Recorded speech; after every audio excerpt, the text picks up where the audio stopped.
Hello everyone, সবাই কেমন আছো? আশা করি বন্যার কবল থেকে সবাই আপাতত সুস্থ আছো। এই কিছুদিন ধরে যে পরিমাণ বৃষ্টি হয়েছে তা থেকে সবাইকে একটু নাকানি চুবানি খেতে হয়েছে। তো আজকে অনেকদিন পরে একটা মিনি ব্লগ শেয়ার করছি সবার সাথে। আশা করি তোমাদের কাছে ভালো লাগবে। ভালো খারাপ জানি না, বাস ফেসবুকের রিকমেন্ডেশন মানতে হচ্ছে। অনেকদিন ধরে অনেক পোস্ট দিচ্ছি না, তেমন ইরেগুলার পোস্ট, রিলস, ভিডিও, যার জন্য আমার রিচ এঙ্গেজমেন্ট সব কিছুই ডাউন হয়ে যাচ্ছে। যার জন্য ভাবছি অনেকদিন ধরে তো কোনো ভিডিও দেওয়া হচ্ছে না, তা ব্লগ শেয়ার করি তোমাদের সবার সাথে। তো নিত্য দিনের কাজ সেরে টেরে করে পাঠিয়েছিলাম ওকে স্কুল সারার পরে। এটা অ্যাকচুয়ালি অনেক বন্যার আগের ক্লিপ, তখন ওকে স্কুলে পাঠিয়েছিলাম। নিত্যদিন যা করি সেই কাজকর্ম সেই স্কুলে পাঠিয়ে ওকে স্কুল থেকে নিয়ে আসা, বাজার হাট করা, এটুকুই নর্মাল লাইফ। তোমাদের যেরকম কাটে সেরকম।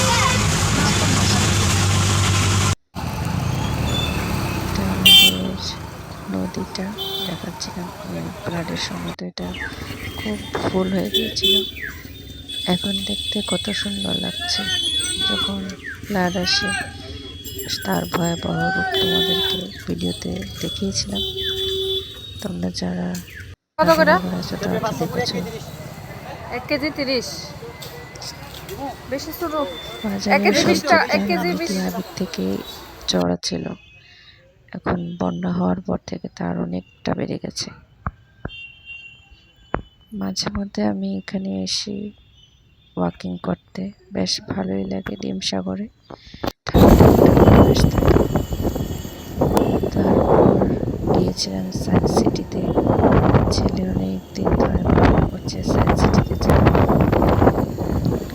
তো শেষমেশ নিয়ে যাওয়া হলো। ওই দিন ওয়েদারটা খুবই ক্লাউডি ছিল, একটু বৃষ্টি হয়েছিল।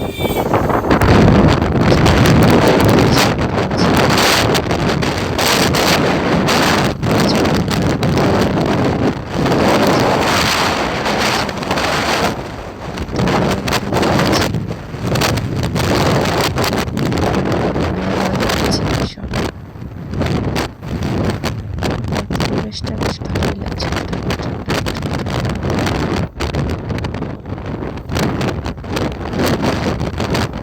তো সবাই কি অবস্থা জানাবে। এখন আর আগের মতো ভিডিও দিতে পারি না, সংসারে ভীষণ কাজ থাকে যার জন্য ভিডিও দেওয়া সম্ভব হয়ে ওঠে। আর ভিডিও কম দিলে দেখা যায় রিচ এঙ্গেজমেন্ট সব কিছু ডাউনে চলে যায়। তো সংসারে মন দেবো না ফেসবুকে। যাই হোক, একটা পথ যখন ধরেছি ভেবেছি অন্তত কন্টিনিউ করতেই হবে, এভাবে মাঝপথে ছেড়ে যাওয়া সম্ভব নয়। তো অনেকদিন পরে সায়েন্স সিটিতে এসেছি, বেশ ভালোই লাগছিল। ওয়েদারটাও ভালো ছিল তার মধ্যে। এখানে রাত হয়ে গিয়েছে, এখানে আমার বৃষ্টি পড়ছে একটু একটু। 6টার আগে যেতে হয়, না হয় সব বন্ধ হয়ে যায়। 5:30টার মধ্যে ঢুকতে পারলে তুমি মোটামুটি সব দেখতে পারো।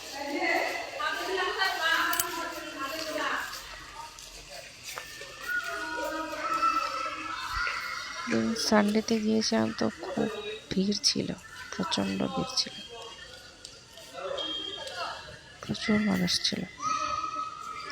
ফটো সেশনের জন্য মাস্ট, খুব সুন্দর জায়গাটা, একদম খোলামেলা।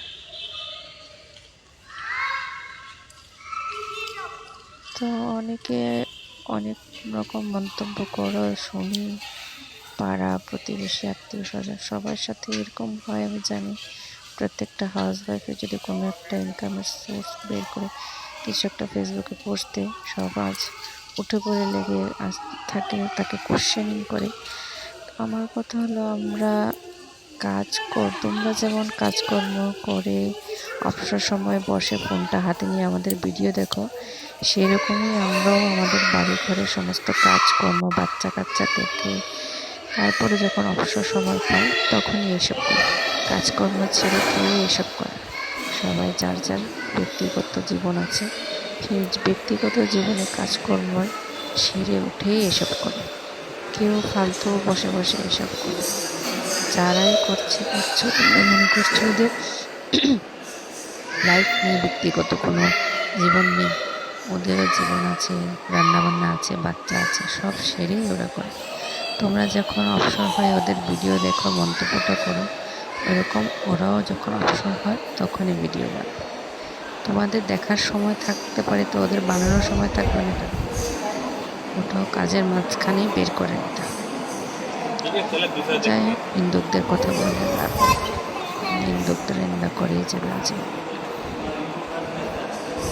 ভালো খারাপ সব মিলিয়ে বাঁচতে হয়, সবাইকে নিয়ে চলতে হয়। হাতের 5টা আঙ্গুল তো আর এক সমান হয় না, 5টা আঙ্গুল 5 রকমের হয়। সমাজের 5টা মানুষের মন্তব্য 5 রকম হবে। এসব মাথা রেখেই কাজ করতে হবে। তুমি যেখানেই যাও না কেন, অফিসে যাও, আদালতে যাও, শিক্ষাক্ষেত্রে যাও, যেই জায়গায় যাবে না কেন, বাধা নিন্দুক মানুষের অভাব থাকবে না। যা কিছুই করো না কেন, তোমার কোনো জিনিস কারোর কাছে পছন্দ হবে এই আশাটা করাটাই আছে। এটা কোনোদিনই আশা রাখতে নেই। ঘরের মানুষ থেকে শুরু করে সমাজ, প্রত্যেকটা মানুষের সাথে লড়াই করে যেতে হয় প্রতিদিন, প্রতিদিন। এসব কথা আর বলে লাভ নেই। তোমরা যারা জানো তো জানো, যারা জানে না ওদের জন্য একটু বলে দিলাম। ভিডিওটা পুরো দেখার জন্য তোমাদের সবাইকে অনুরোধ করব। এভাবে সবাই সবার পাশে থাকে, পাশে করে আমরাও থাকবো। যারা নতুন ক্রিয়েটার আছে প্লিজ একদম ট্যাগ করবে না। ট্যাগ করলে তোমার নিজের পেজের 12টা বাজবে, যাকে ট্যাগ করছো ওরও 12টা বাজবে। আস্তে আস্তে সবাই একসাথে আমরা এগিয়ে যাই।